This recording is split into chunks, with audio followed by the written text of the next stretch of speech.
రాజన్న సిరిసిల్ల జిల్లా వేములవాడ పట్టణంలోని సంస్కృత కళాశాలలో బీఏ చదువుతున్న మెట్టుపల్లి మండలం చింతలపేట గ్రామానికి చెందిన బి స్పందన టాబ్లెట్లు మింగి ఆత్మహత్య యత్నానికి పాల్పడింది. కుటుంబ సభ్యులు ఆమెను వెంటనే ప్రైవేటు ఆసుపత్రికి తరలించగా చికిత్స అనంతరం కోలుకుంది. అనంతరం స్పందన మాట్లాడుతూ కళాశాలలో మహిళా లెక్చరర్ తనపై అసత్య ప్రచారం చేయడం వల్లే మనస్తాపానికి గురై ఈ నిర్ణయం తీసుకున్నట్లు ఆరోపించింది.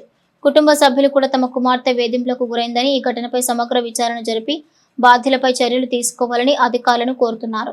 నా పేరు స్పందన, బిఏ థర్డ్ ఇయర్ చదువుతున్నా సార్. శిరీష మేడం అంటే ఒకరోజు అంటే రీసెంట్లీ 2 days బ్యాక్ సార్ చెల్లెల్ని అడిగింది అన్నట్టు, అక్క వాళ్ళు కరెక్ట్ టైంకి లేస్తున్నారా, స్టడీకి వస్తున్నారా అంటే అన్నీ అడిగింది.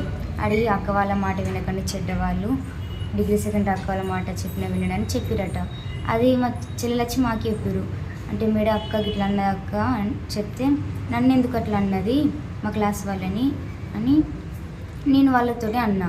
అది అయిపోయింది. మళ్ళీ నెక్స్ట్ డే ఆయన పైన ఎవరిని ఉంచుడు బంది ఫైనల్ ఇయర్ వాళ్ళని కిందికి దించుతాం, ఎక్కతక్కి అయితే టీసీ ఇచ్చి పంపిస్తాం అని మాట్లాడింది. సరే ఇంకా మళ్ళీ నిన్న ఆఫ్టర్నూన్ కూడా అన్నా సార్, అంటే కింద రూమ్లోనే వేస్తా, పని ఉంటే బాగా అవుతుంది అనుకుంటా అన్నది. లేదు సార్, నాకు అంటే లవర్ ఎవరు లేరు, నేను ఎవరినో చేస్తున్నా అన్నట్టుగా అన్నారట సార్. అంటే అనేసరికి నేను చేయలేం కాబట్టి అది నన్ను ఎందుకు ఇట్లా టార్గెట్ చేస్తున్నారని ఏంటి సార్.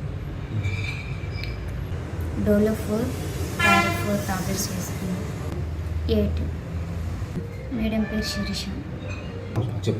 అమ్మాయి భయపడుతుంది సార్. ఇంతకు ముందు కూడా నా పేరు శిరీష సార్. నా బిడ్డని 6th నుండి ఇక్కడనే అయిపోతున్నా నేను.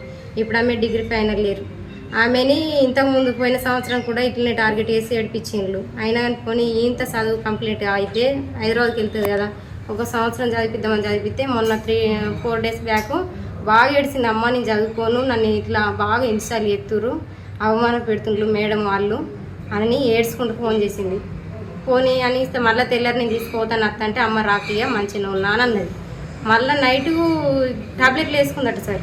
నాకు తెలియలేదు. తెల్లారి నాకు ఫోన్ చేసి మీ అమ్మాయికి ఫీవర్ వచ్చింది, హాస్పిటల్కి తీసుకుపోయినాము, అమ్మ రాండి అని ఫోన్ చేస్తే నేను 6:30 గంటలకు బయలుదేరి వచ్చిన తర్వాత కూడా ఏం కదమ్మా జ్వరమే తక్కువైంది, ఈ గొంతు అంత నొప్పి పెడుతుంది కదా, మెత్తటి అన్నం పెడతాము, గుల్కోసులు ఇవన్నీ అందుకు పెడుతున్నాడు. ఇన్ని జ్వరం అయితే గిన్ని గుల్కోసులు ఎందుకు పెడుతుందో నేను అడిగినాను ఏది చెప్తలేరు, ఫీవర్ వచ్చింది అంటున్నారు. సంస్కృతం కాలేజీ ఆమె అందరినీ చూస్తుంది, చెప్తలేదు, ఏం చెప్తలేదు, భయపడుతుంది. ఏం చెప్పాలన్నప్పుడు ఆమెకు ఇప్పుడు మీరే చూస్తుంది భయపడుతుంది.